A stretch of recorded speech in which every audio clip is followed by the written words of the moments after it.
In the Bahama Islands, the world's best cave divers plunge into the abyss. They're exploring underwater caves, littered with mysteries, and divers who didn't get out alive. Per attempt, this is the most dangerous sport on Earth. They face cave-ins, blackouts, panic. They do it for the rush. They do it to be first. And they do it to find ancient bones. These caves are blue holes, liquid time capsules where the past stares right back at you. Now, extreme divers try to solve the mystery of a lost world. But can they survive this alien place? Under pressure, underwater, underground. Extreme cave diving. Right now on this Nova National Geographic special.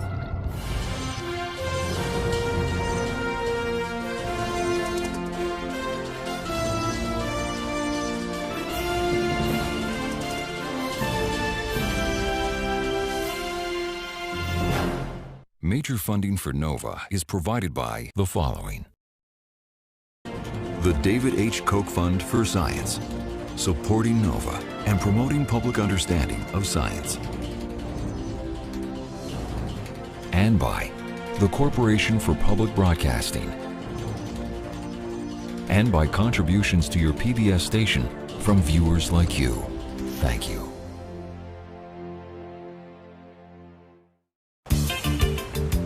In the Caribbean Sea, 60 miles off the coast of Florida, there is a paradise known as the Bahamas. This is a place full of attractions. They draw millions of tourists each year.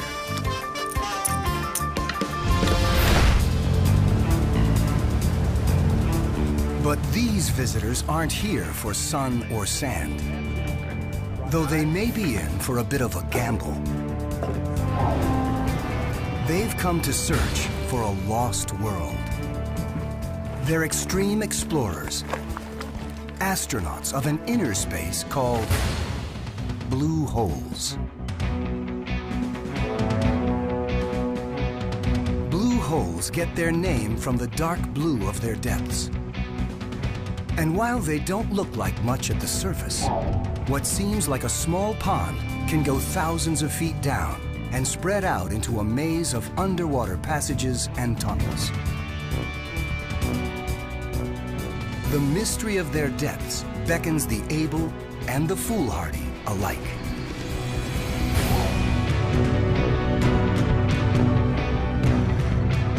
On average, 20 divers die each year in caves like this.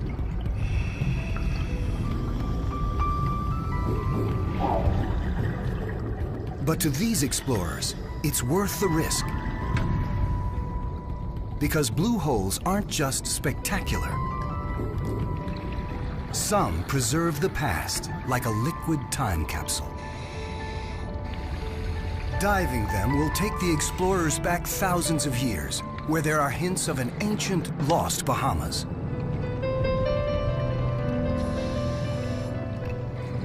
What did this world look like then? And who lived here?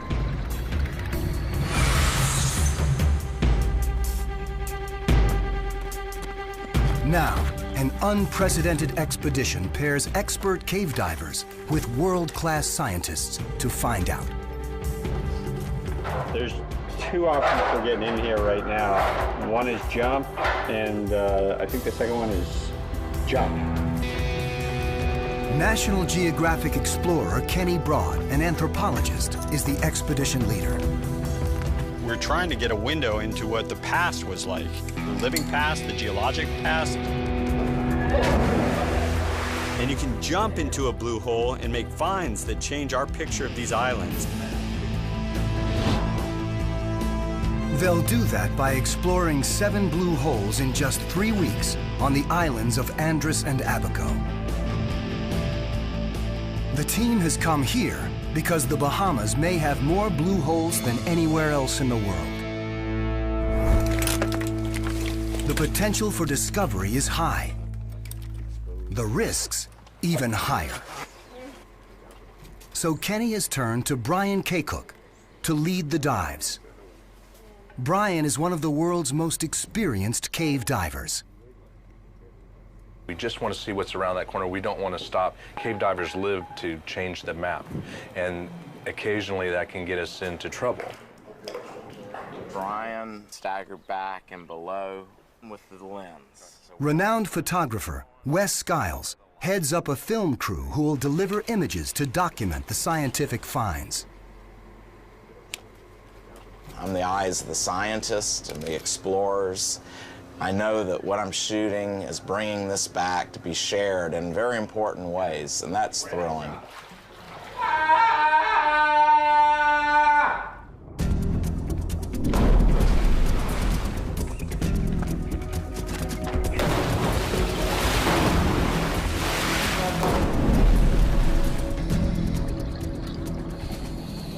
Their first task is a shakedown dive. They'll test out the gear and get all the divers prepared for the treacherous labyrinths below. The first thing dive leader Brian Kaycook does when he gets into the hole is lay down a guideline. In cave diving, laying line is the first rule of survival. Without that guideline, your odds of coming out are very slim, and that's what kills most people. Though they can appear crystal clear, blue holes are full of silt. When disturbed, it rises from the floor or even falls from the ceiling and blacks everything out. In this place, it's extremely dense black organic matter, so it's difficult to work in. Just the pressure wave of your body pushing the water in front of you tends to stir stuff up. You have to count on coming out zero visibility with your finger on that line, feeling your way out.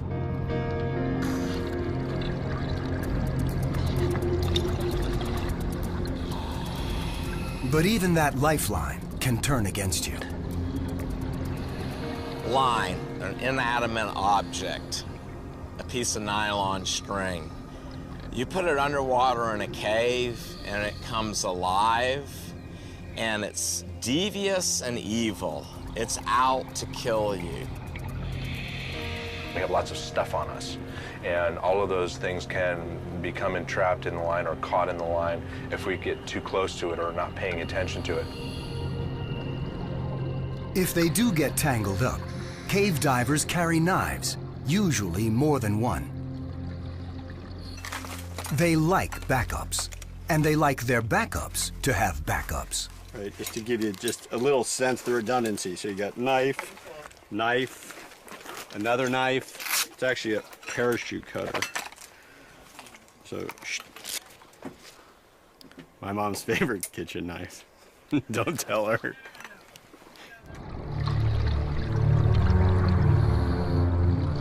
Backup is second nature in this type of diving, where caves that look solid can suddenly fracture at a bubble's weightless touch. Only minutes into the dive, it happens. Brian turns around to see chunks of ceiling fall on Kenny. Kenny loses the line. It was just raining down crumbly rock, and he almost disappeared. We're talking about avalanches. Because I couldn't read any of my gauges.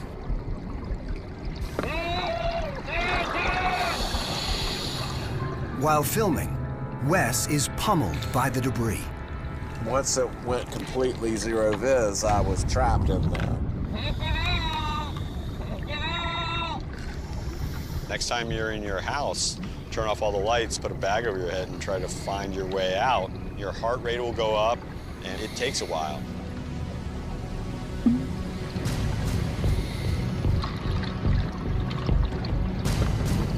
Brian is still on the line. Kenny grabs his leg and they escape, covered in debris.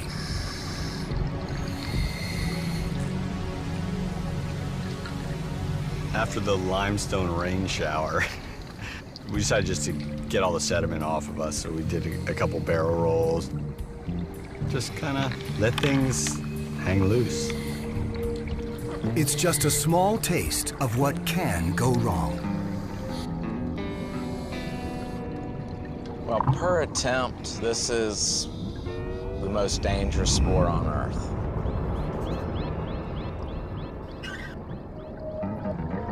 I see dead people that are diving with me. I look at people and go, that person is a potential fatality.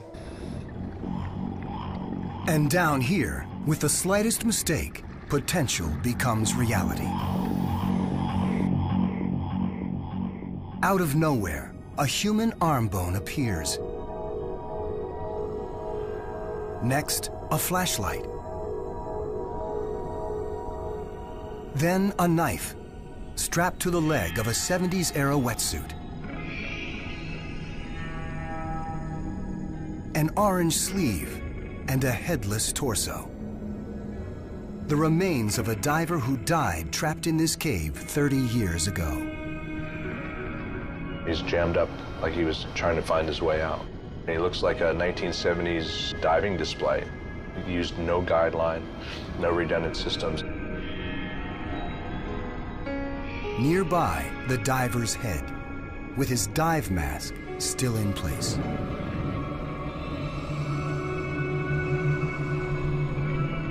The presence of the body was known, but it's never been identified. And it's so deep, no one's ever attempted a recovery.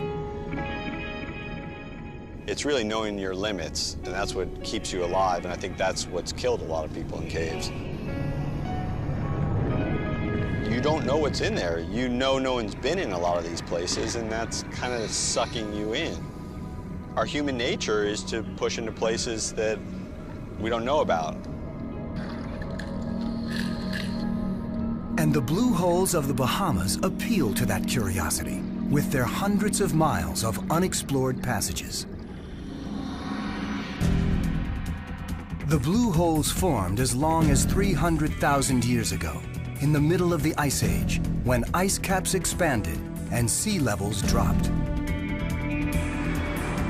Then, sea level was over 400 feet lower, and the Bahamas sat high and dry. Over time, rain carved holes in the limestone base of the Bahama Islands, creating caves. When sea levels rose again, the caves filled up. Ocean water settled at the bottom. Fresh water accumulated at the top. Eventually, the deep layer became completely devoid of oxygen. And that's what makes blue holes time capsules. Without oxygen, bones and other hints of the past are preserved. It's one of the main draws for cave explorers. After over an hour, a cave-in, and an encounter with a corpse, the shakedown dive ends amid intense relief. Yeah, that was really fun. Good God, what a hell. That was one of the most tense 78 minutes that I've spent in a long time. As cave divers often say, a successful dive is one you return from.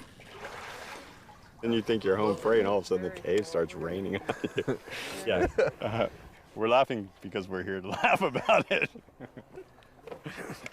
Let's go cry by the band. With their gear and fortitude tested, they're ready to take on a biological cold case thousands of years old.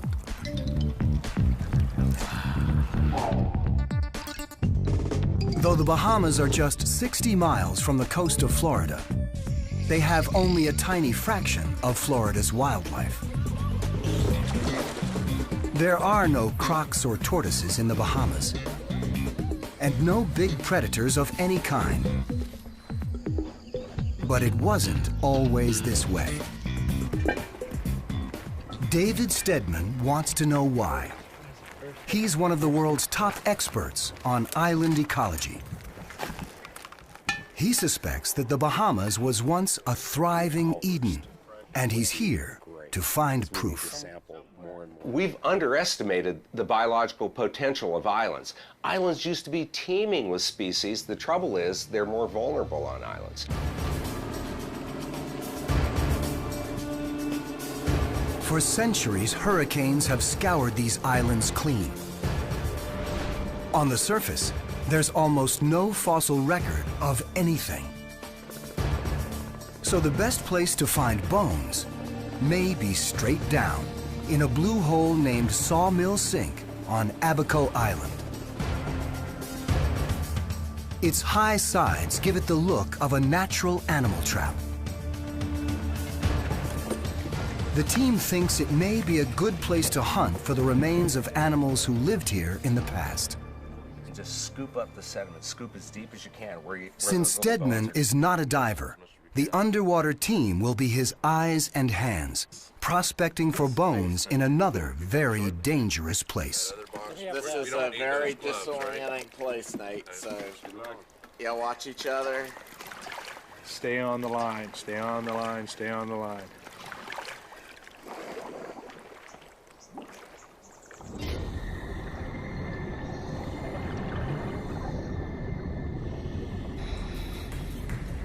Before they reach the bottom, where fossils would be, they face one more perilous obstacle: a thick layer of poison hydrogen sulfide.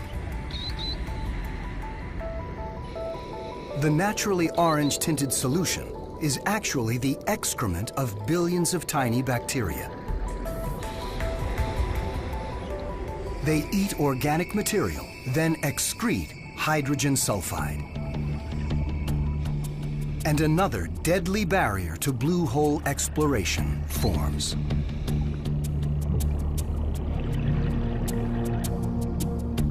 The divers can't protect themselves from this poison because it enters through their skin. Here, at about 100 parts per million, hydrogen sulfide makes the divers' lips tingle and smells like rotten eggs. But prolonged exposure may cause brain damage, so they've got to kick through it fast. Once on the other side, they reach the oxygen-free zone.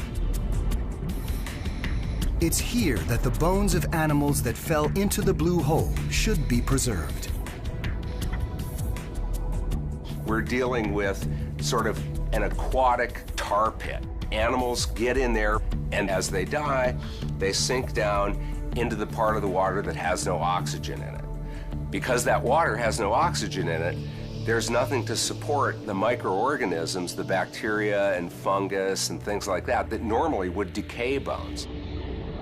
In Sawmill Sink, fossils that are 4,000 years old appear better than a chicken bone that may have been thrown in your backyard the week before. Prospecting for fossils in a blue hole takes a delicate touch. Even gentle probing can stir up the silt, which could create a dangerous blackout. As he probes, Brian makes a find. It's a shell, the shape of some kind of tortoise. The oxygen-free layer doesn't preserve skin or muscle, but it does maintain shell and bone in almost pristine condition.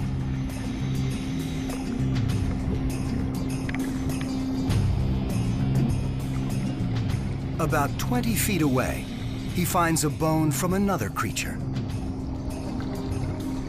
It's a piece of a backbone. But whose?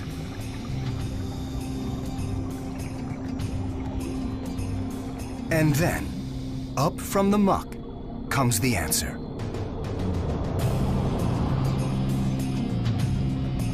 A foot-long skull loaded with teeth.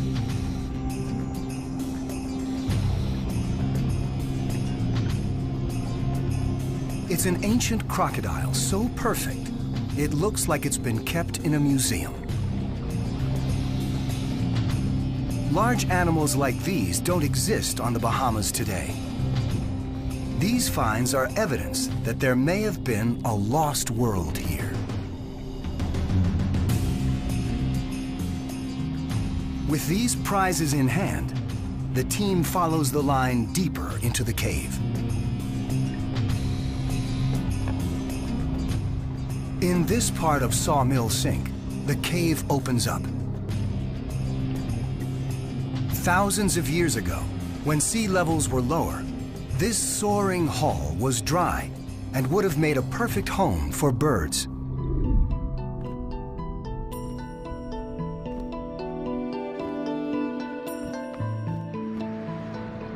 Today, the divers can actually swim up to a ledge where birds might have roosted and start scouting for fossils.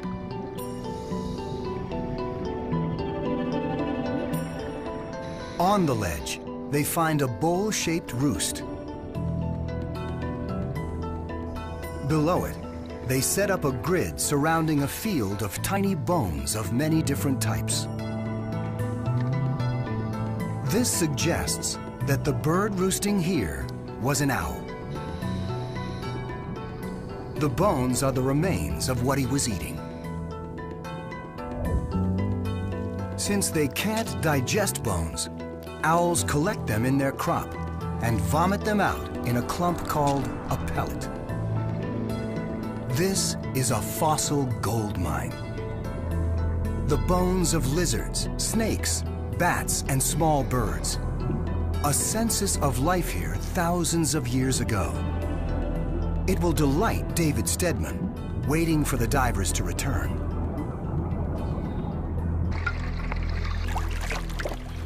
Got it. Wait. Right.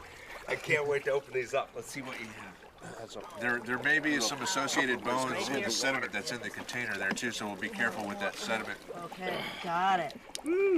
Oh, wow. Look at that tortoise. Look at that. It's complete. Complete tortoise. This is cool. Stedman has a hunch there's a link between the tortoise and the crocodile. There's no way, once a tortoise would fall in here, that it's ever going to get out. There's no exit. And you can imagine a crocodile go in to eat the tortoise, and after it ate the tortoise, the crocodile couldn't crawl out of this sinkhole either. This is so neat. No one has ever seen this animal before. We're the first ones that actually get to touch it and feel it and study it and know that there was something special going on here. Can you imagine what this place once was? Having crocodiles running around here? When Stedman examines the tortoise shell, he makes an astonishing find. Bite marks from a crocodile prove his hunch was right. This is the sort of thing that makes the fossils from these blue holes so spectacular. To have this kind of evidence, not just of what this animal looked like, not just of what the crocodile looked like, but evidence of who is eating who. Then he turns to the finds from near the owl roost. This is sort of the sediment sample of my dreams. Never has owl vomit looked so good. All of a sudden, we have a number of complete skeletons to study. We're finding species that nobody knew existed before. With each bone he identifies, the picture of an ancient, wild Bahamas is starting to emerge. The three largest bones are the three major leg bones of a flightless rail, an undescribed species of flightless rail, unknown to science. This new species joins the croc and tortoise as the list of animals found in Sawmill Sink grows. A lizard, a meadowlark, and a burrowing owl, a Bahamian boa constrictor, and a raptor called a caracara. From just a single bag of sediment, Stedman identifies 35 species previously unknown here. 3 are entirely new to science.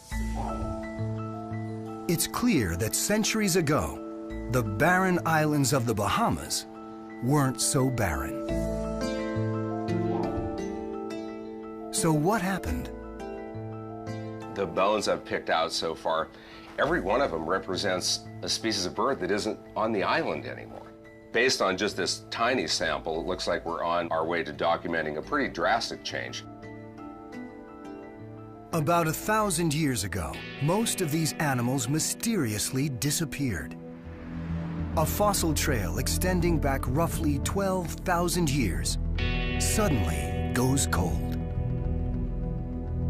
What killed these animals off?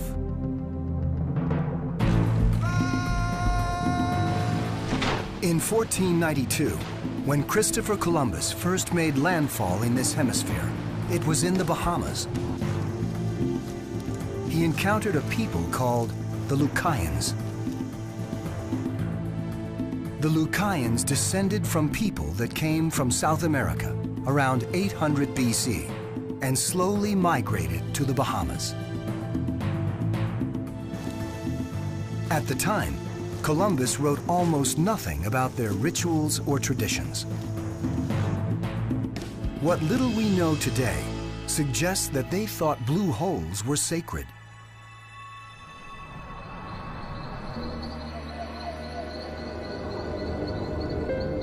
They believed caves were the birthplace of humankind, and that when someone died, they should be put back inside.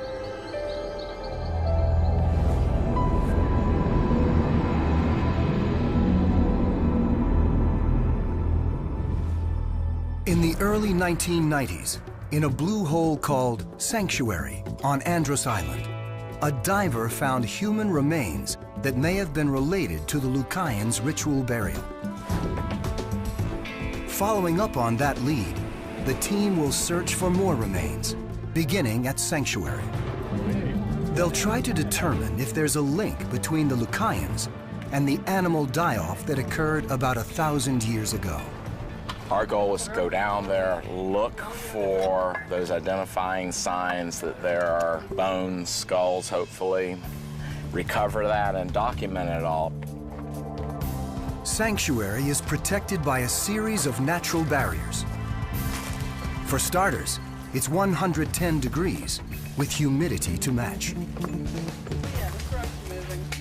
If you're looking for liquid weight loss, it's a great site. If you're looking to stay hydrated, it's not the best site. Underfoot, a type of jagged, dead coral called needle rock. And throughout the scrub, a toxic plant named poisonwood, which they've marked with red tape. Poisonwood is like poison ivy on steroids.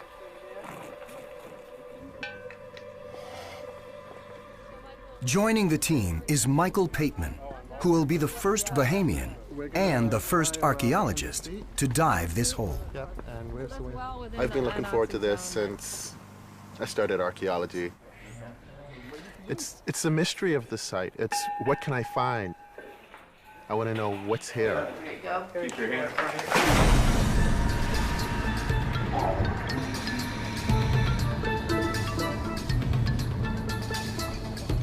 Once on the line, the team begins their descent to the point in the cave where 20 years ago, a diver found human remains.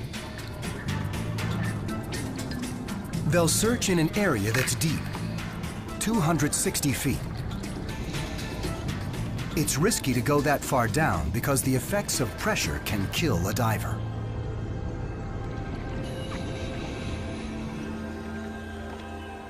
At sea level, the pressure exerted on a person is called 1 atmosphere.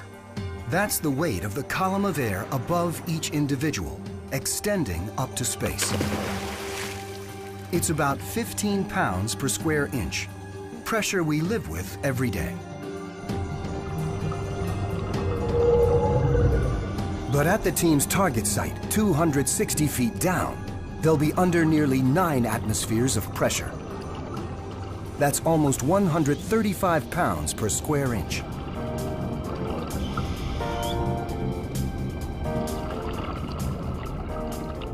Under pressure, the gases in air, mostly oxygen and nitrogen, enter the diver's bloodstream faster.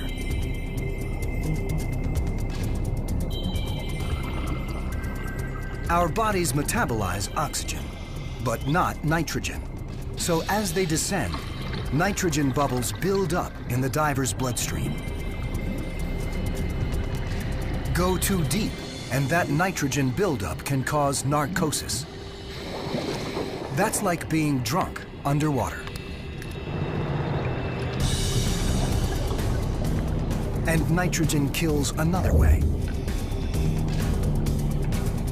If the divers rise too quickly, the nitrogen bubbles in their blood will expand, blocking blood vessels, starving cells of oxygen. That can cause a fatal sickness known as the bends. If we come up too fast and the bubbles are of a larger size, then they start to tear apart tissues, nerve endings, things like that. For now, the team is still on their way down to the bone discovery site. At about 40 feet, they pass through a blurry layer called the halocline. This is where fresh water above meets salt water below. As salt and fresh water meet, a chemical reaction occurs, corrosive enough to eat away at the cave wall. The halocline usually forms just below sea level, so over time, as sea levels rose, the halocline carved out the numerous side passages from the main cave.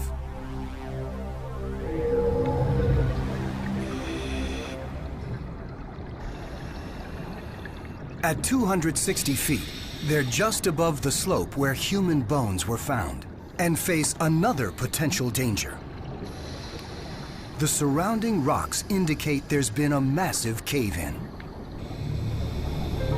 That kind of stuff goes on at a site all the time where you have chunks coming down. And we're swimming over boulders the size of houses, and you know they came from the ceiling. They know it will happen again. They just don't know when. It's one more detail that makes working in a blue hole more dangerous than any other type of marine archaeology. Archaeology in open water, if you have a problem, you can do immediate ascent up to the surface. If you need to haul material up, it goes straight up to the surface. You can't do any of that in an underwater cave.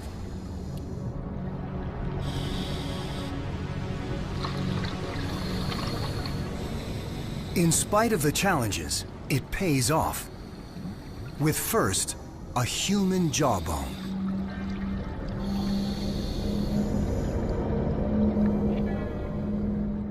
And then, a skull.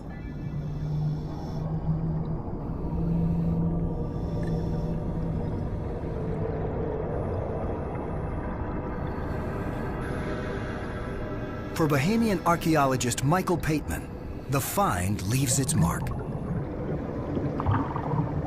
To finally actually go in the site and to see the site, I thought, wow, I can spend hours in here. And to have been the first Bahamian to dive in that blue hole was just, it's still not sunk in completely yet. By the end of the dive, the team has recovered pieces of 3 skulls. But critical questions remain. Are they connected to the catastrophic die-off of animals here?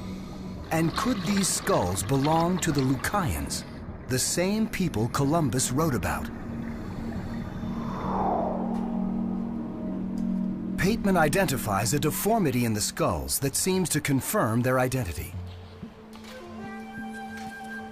When they were children, the Lucayans bound the foreheads and the backs with boards and then wrap them. And so that would create this, what you see here, this conical shape.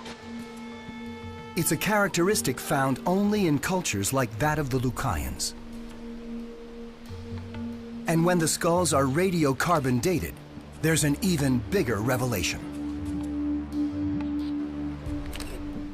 The skulls found in the blue holes date from about 800 years ago. By then, the Lucayans were already settling in the Bahamas and having an impact. And the animal die-off that David Stedman identified started about 1,000 years ago. The dates are close enough that it's likely there's a link between the Lucayans and the deaths of the animals here. We have great fossils from about 12,000 years ago up to about when the first people arrived. So when people show up, along with non-native mammals that they bring, whether it's rats, cats, dogs, pigs, things like that, these island species are very poorly adapted to these new super predators. On islands across the world, the most vulnerable species have been wiped out. They're extinct. By exploring the time capsules inside blue holes, these divers have discovered a lost Eden that was, and showed how humanity changed the Bahamas forever. But bones aren't the only prizes preserved in blue holes. Locked in spires like these are secrets about the planet's history, secrets that can only be found in blue holes. So now the team heads for blue holes famous for some of the most spectacular spires in the Bahamas.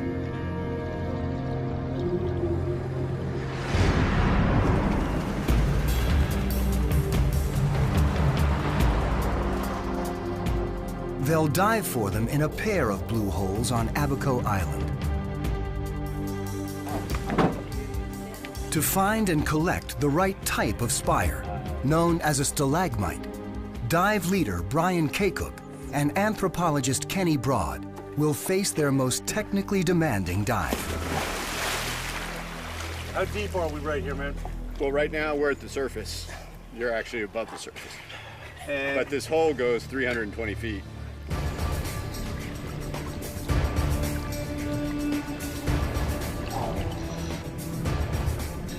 Cutting through the solid rock at the base of a stalagmite is going to take a lot of time.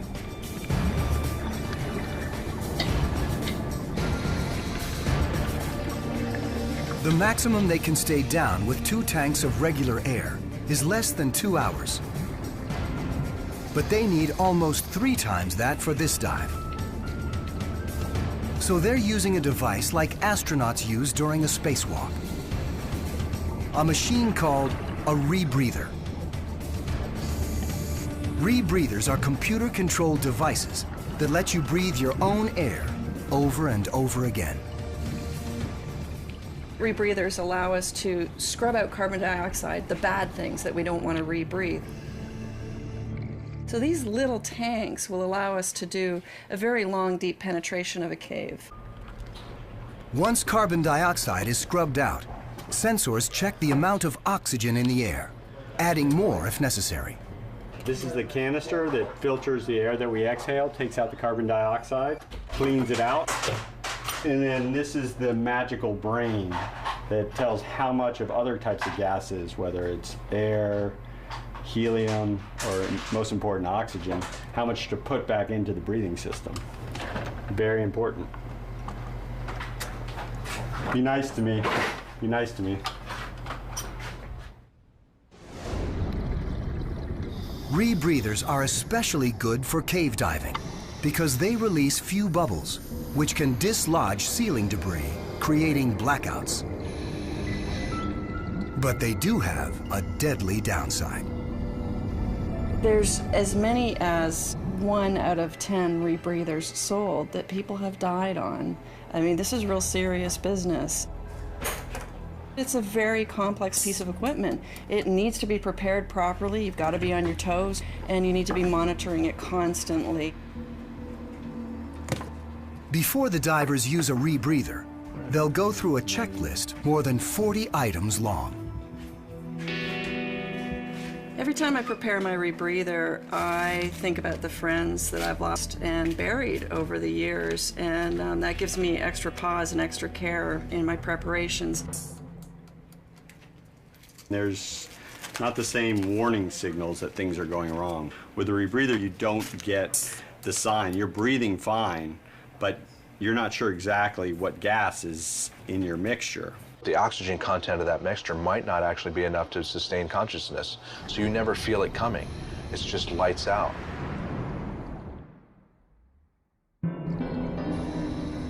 On this dive, rebreathers offer Kenny and Brian a tempting but sobering bargain. Nearly unlimited time to work in the deep at a significant risk of dying on the job. Avoiding that requires intense concentration, and for Kenny, that's the appeal. It's how I can disconnect. I feel like all day I'm attacked by my cell phone, I'm attacked by my email. It's the only place in the world where that has to be shut out. It's the only time you can have 100% concentration because it's a life or death endeavor. At 150 feet, Brian and Kenny transit a series of rooms girded by stalagmites. These mineral formations grow from the ground up.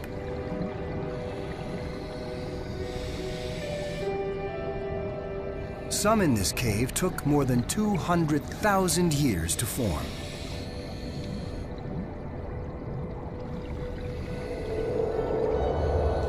It started in a dry cave when water percolated through the ceiling and fell in different spots. Stalagmites are built by the slow accumulation of the minerals and sediments contained in the water. So these beautiful columns are more than geological ornaments. Locked inside is a biography of Earth and its atmosphere.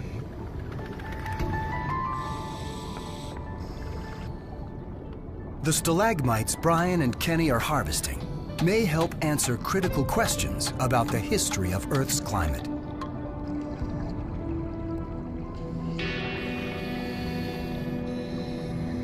That's what geochemist Peter Swart wants to know about. Stalagmites give us a clue to what paleoclimate was many thousands or hundreds of thousands of years ago. Much of what we know about climate history comes from two sources: sediment samples from the ocean floor and cores taken from glaciers and ice sheets.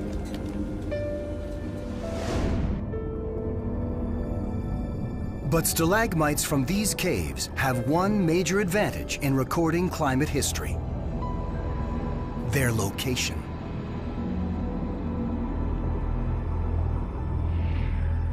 The Bahamas lie beside the Atlantic Gulf Stream. For millions of years, this current has carried warm, salty waters north, where they cool and sink. That drives ocean circulation, also called the Atlantic Gyre, which shapes the climate.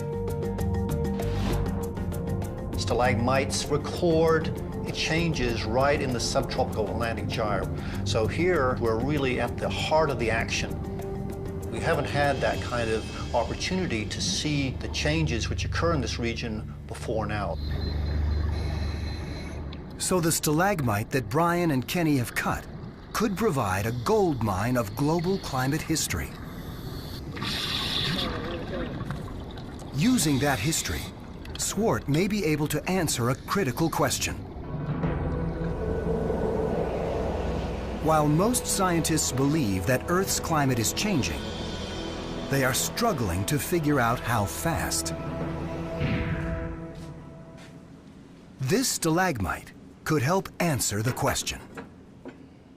To decode it, Swart first has to cut it lengthwise with a diamond saw. Inside, it displays regular bands of growth, like the rings in a tree. Embedded in each band is the climate biography of a specific period. With analysis, Swart can describe how much it rained, what chemicals were in the rain, soil, and air, even the temperature. Examination of the stalagmite shows evidence of more than 5 major climate changes over the last 80,000 years. This corroborates findings in samples taken from ice cores. But then he notices 2 curious details. First, the way the bands formed suggests that at least one of these climate episodes came on very abruptly.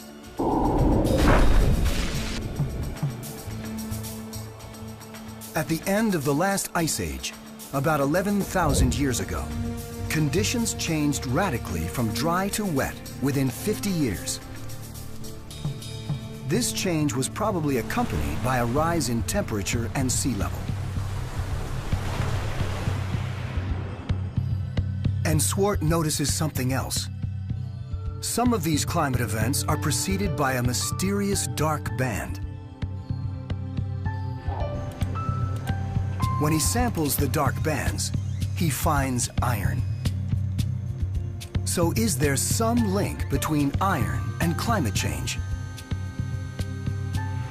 How could that be? The Bahamas are made of coral. There's no iron anywhere.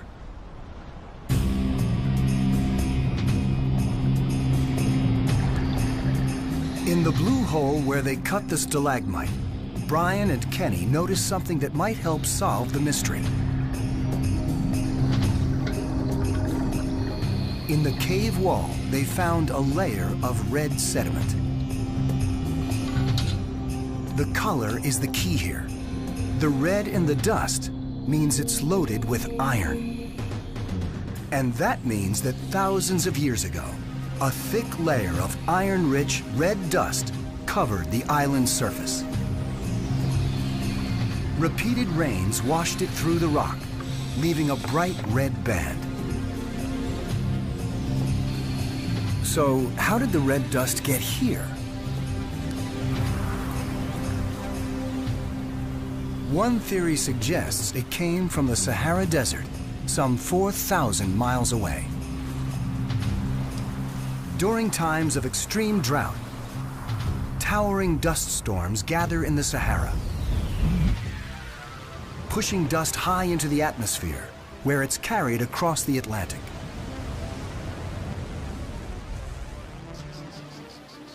When Swart analyzes the iron in the stalagmite, he confirms that it's made of Sahara dust, though its red color has been washed out after thousands of years. And in the dark band, he isn't finding traces of iron, but significant concentrations. Now, the iron was very low concentrations, with the exception at this boundary here. The areas with the highest concentration of iron correspond almost exactly to the places on the stalagmite where the chemical composition indicates a period of major climate change. That probably means a major Sahara dust event came right before each change, when temperatures and sea levels rose. The fact that Saharan dust storms happen with greater frequency today is raising concerns that history could be repeating itself. Now, we know, say, the last 40, 50 years, there's been a major drought in Africa. And that's seen an input in the amount of dust which is coming from the Sahara region to the Bahamas. It's estimated that over the past 5 decades, the Sahara has seen a 10-fold increase in large-scale dust storms. If we're witnessing the beginning of a major climate change, it could happen fast, just as it happened in the past. Maybe in as little as a lifetime.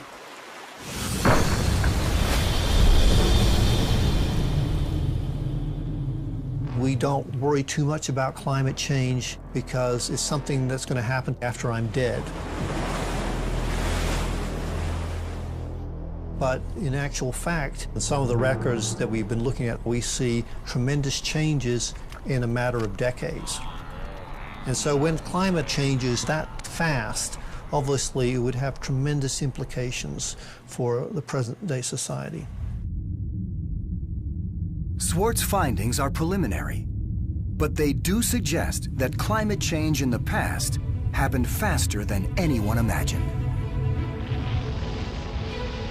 If such change occurred today, immediate concern would be for the millions of people in areas most affected by sea level rise, island nations, and coastal regions throughout the world.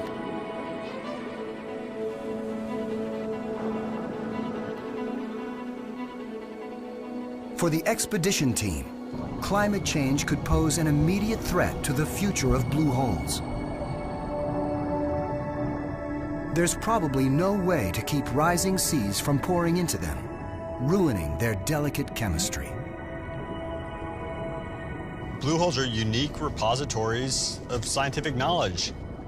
Sea level rise associated with global warming will change that water chemistry, and we're going to lose a lot of valuable information very quickly. We would lose most or all of the fossil record. It would be the equivalent of burning a library. Eventually the sea will rise. Once that happens, all of these artifacts will start to deteriorate. So we really feel like we need to get as much information out of these places as we can right now. Losing blue holes is hard to contemplate for the explorers who have touched the depths of this lethal and alluring lost world.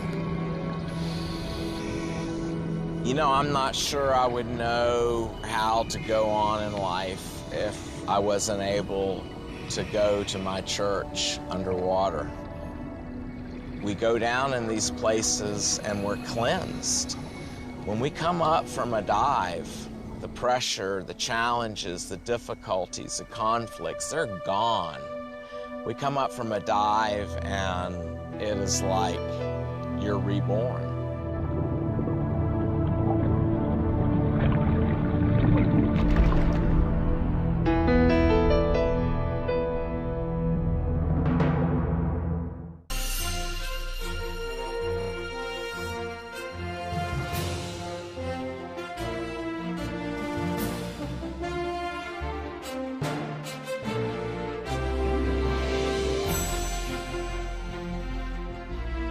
This NOVA program is available on DVD at shawpbs.org or call 1-800-PLAY-PBS.